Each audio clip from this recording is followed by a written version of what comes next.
Fashion designers have, I don't know whether, infamous for being elitist. And hey, fashion is elitist. You'd agree, right? Yeah. And you have to be a certain kind. And television is not. It's very it's a mass medium. It's very democratic. So what part of yourself did you feel you had to change for television, or do you have to mellow down?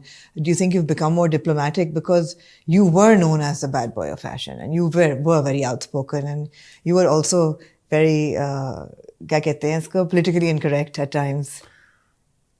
I think we all grow up at the age. I think we all grow up at the age. I also feel that at that time, fashion needed a voice. Fashion needed a certain kind of a bad boy or a bad auntie, for that matter. We have a couple of those as well. Yeah. To have that voice. Unless you're referring to me. No. Okay. No. And fashion is elitist. I mean, that is not just now. That's globally all over the world. Yeah. Okay. If the designer didn't have the personality, you wouldn't buy the designer. Absolutely. Right? The brand. Yeah. A brand. And all brands put themselves in different markets. Some choose to be in the higher markets, and some choose to be in the middle and the lower markets. Yeah. Okay, all markets make tons of money. Yeah. I mean, that's not even the point. In fact, I feel that the mid markets and the lower markets make far more than the higher ones. Bilkul. Because the trickle-down effect of the copy sells far more than the original. Yeah. So I think in those days, fashion needed a voice, and there was none. When we started the Fashion Week, there was no voice. And they needed maybe someone like me to have that voice, to take them all forward. Even अभी भी जब मैं designer से मिलता हूँ तो वही complaint आती है, खुदा के लिए कुछ आप कर लें. तो मैं हमेशा यही कहता हूँ कि मैं ही बैठा हूँ सारी गालियाँ खाने के लिए. मैं क्यों कर लूँ, तुम लोग कुछ कर लो. So it all depends on leaders and followers, I would feel. You don't feel that the new generation has names that would actually take Pakistani fashion forward?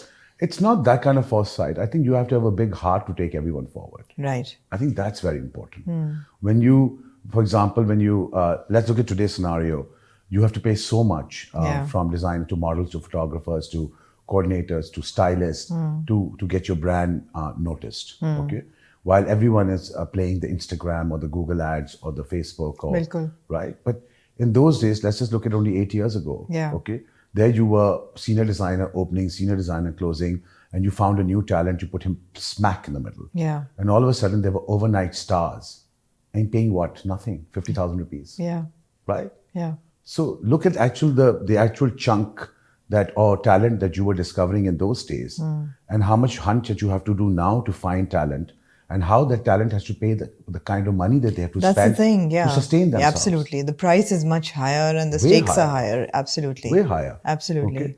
Especially on digital media where everything is over in 24 hours. Do you think it's easier now or is it tougher now? I think it's extremely tough. Tough, right. I think extreme originality and extreme different kind of ad campaigns and campaigns that are completely off the hook are the ones that get noticed. While you've now gotten so used to sitting in your car and just browsing, half of the stuff you won't even notice. Absolutely. Anymore. And you don't. You don't notice, and it's very forgettable. It is very forgettable. And you forget about it. Right. Absolutely. So I think that if that lead was taken back today, then those young designers also need a voice. Yeah. Okay, or someone to lead them, for that matter. Okay. To take the whole thing forward and create something new. And fine, social media might have given us a platform as an exposure. Right. But not everybody can afford it. Do you think that television productions and television stars also, do they need design counseling or help?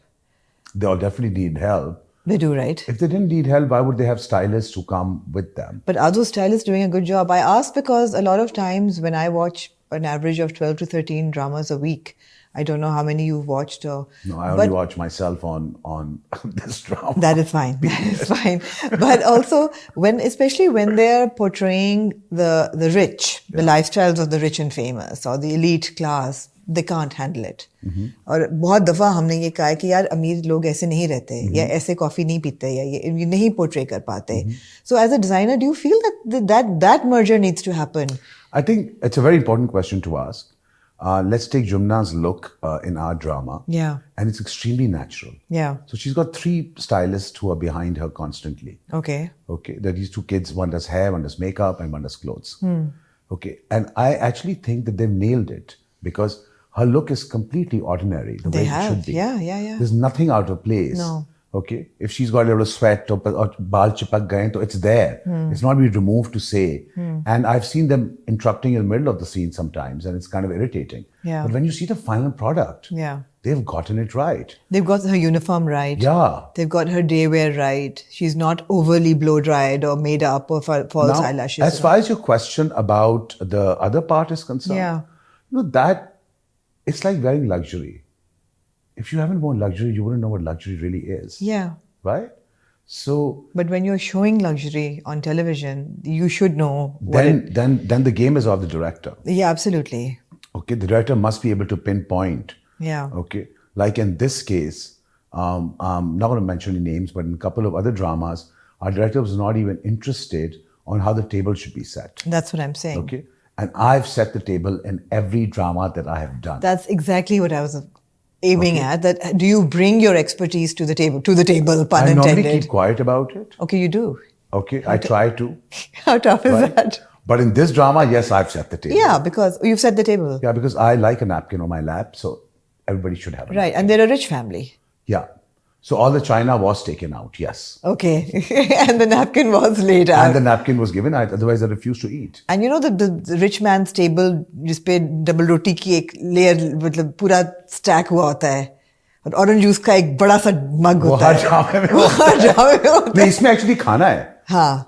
मैंने किया note. इसमें proper खाना है. They don't have the typical hum TV biryani and charga and you know. No. Chinese खाना, अपना, what do you call it? कढ़ाई, शढ़ाई, मुर्गी, chicken. इसमें सब कुछ है. Right. Okay.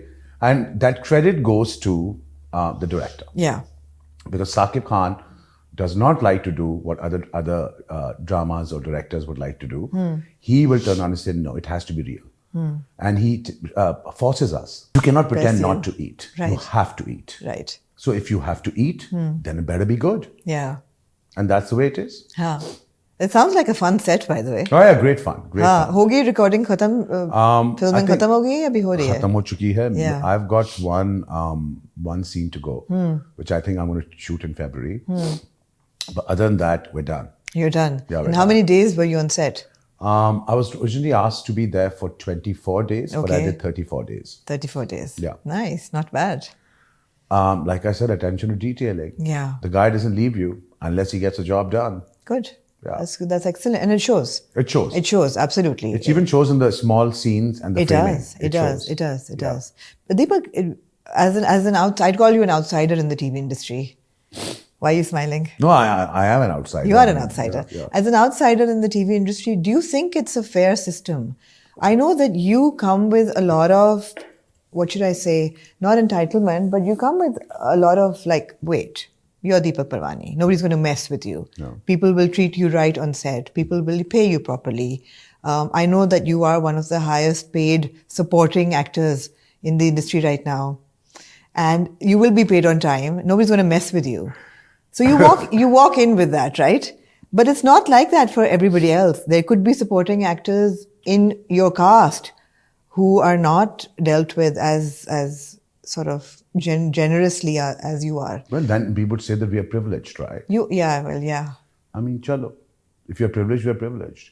But I've worked with, I think most of my dramas I've done with Hum TV or with M&D or with Momna, Durai, Mahesh or these guys. So I've never had any issues. In fact, I've never had any issues with payments with anybody. I've done a play with ARY also back in the days.